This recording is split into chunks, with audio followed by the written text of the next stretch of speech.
Hey, what's up guys? Today I'm going to be showing you guys how to lift with intent. I'm going to be taking you guys with me on this upper body day, and then we're going to get some Chinatown. Let's go. So when people think about lifting with intent, what it really mainly concerns is the tempo that you're doing your sets, right? Lifting with intent pretty much entails slowing down that eccentric phase. It's not so important to slow down the concentric. I mean, that definitely will make a set harder, but I think focusing more on the eccentric is like more crucial, I would say. People probably just kind of go about it and just do their external rotators like this. Lifting with intent and controlling the eccentric would be going slow back down, up with concentric, slow back down, up with concentric. Oh, I'm tired. All right, so I'm gonna start with bench press today.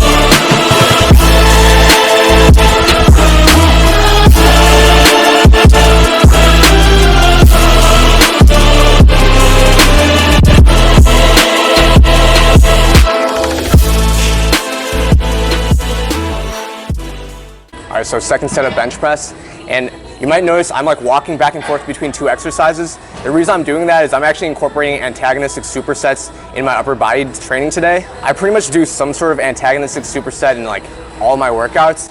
Basically, it's just so much more efficient in doing it this way. All you have to do is choose two different exercises of opposite muscle groups. In this example, it's chest and back, and it literally cuts my workouts in half. Like what a normal workout for me that would normally take 2 hours, I end up being able to do in like an hour and 15 minutes. And then here's my last 2 reps of bench. Notice how I take like a 1 second breather before I actually go for my last rep. That's completely okay, guys. And here's cameraman Frank getting in on the action. He's actually my gym partner for the day. And as we move on back to lat pull downs, notice how mindful I am of the eccentric. Look, that's like a 3-second hold. This is what you guys should be doing. So I saw JPG coaching do this the other day. Basically, you get some dumbbells, right? You face backwards on a preacher curl, and essentially you use the preacher curl rest to help you keep your shoulders stable. All right, so it looks something like this.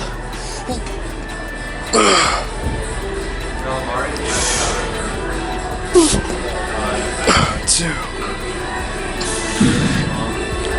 It's so much better than doing it standing, where you're like swinging and stuff. 4. Let's get 12. 6.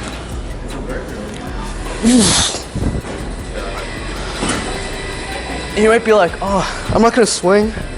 I know how to do dumbbell curls, but I'm telling you, when you're nearing failure, this back rest really helps. Hey. Nice sign. 2 more.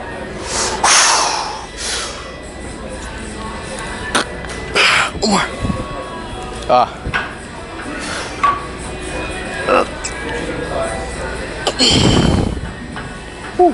All right, so tricep push downs. Instead of using the rope, I like doing it unilaterally.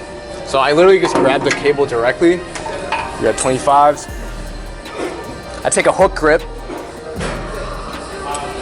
on the handle.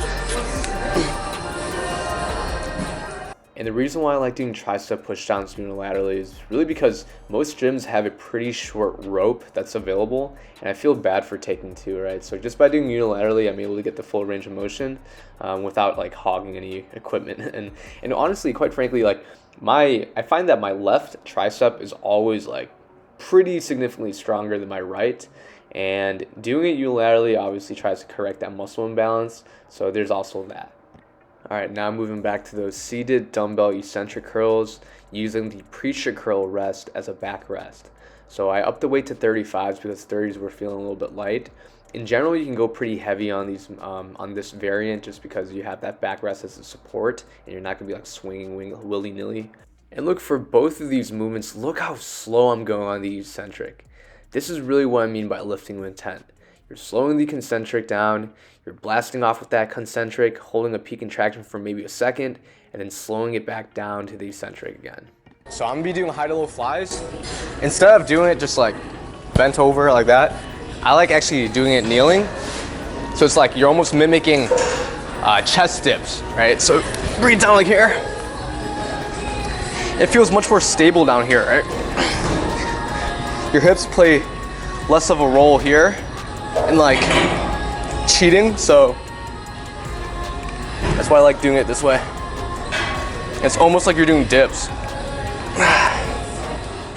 Moving on to rows with my favorite back machine, only found at the old LA Fitnesses.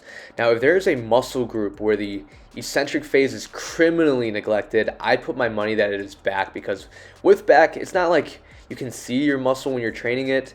On top of that, there's no punishment for actually like neglecting the eccentric for a back exercise. Unlike, let's say, something like bench press.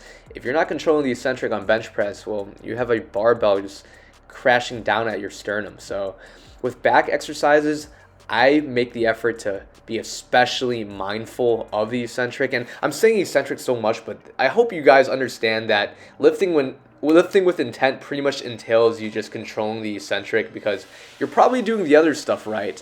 Now just be mindful of this one more thing. All right, so I saw a hypertrophy coach do this. We're gonna be doing katana extensions. Sorry for that screech. So to set up katana extensions, set the cables at like a hip level. And yeah, this is the hardest part. The setup's honestly the hardest and most complicated part of katana extensions. Is it worthwhile doing? Like, I think the movement looks cool. I actually think it feels pretty good. Ideally, you do it on a set of cables where you can actually take the D handles off, just like how I did here in my second set. Now, the alternative to katana extensions is just doing them unilaterally, one side at a time. But of course, that's not as efficient as doing them both at a time.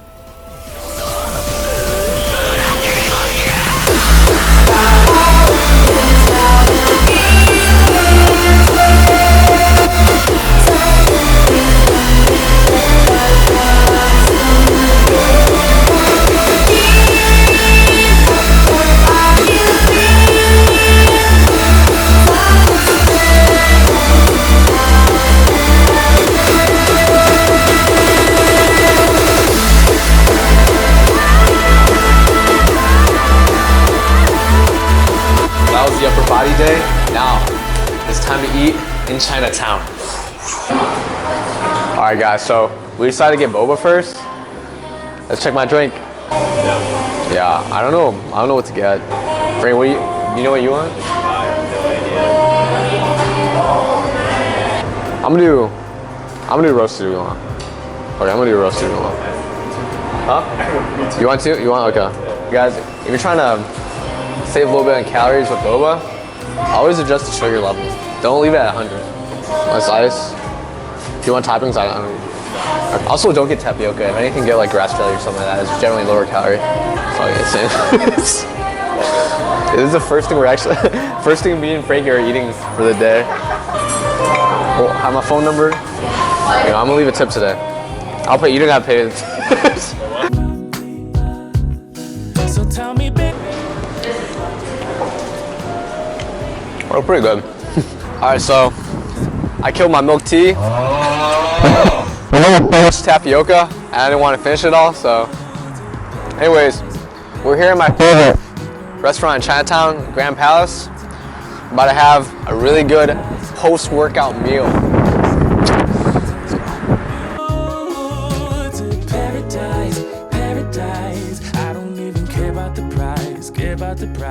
All right, so here we got shrimp scrambled egg, beef chow fun.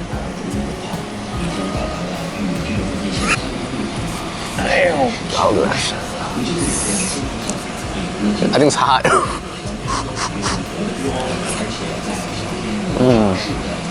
So I think that third one will be too full to eat. The boba? Mm-hmm. Damn, so, hey, get that some right here. This one right here? Yeah. Alright.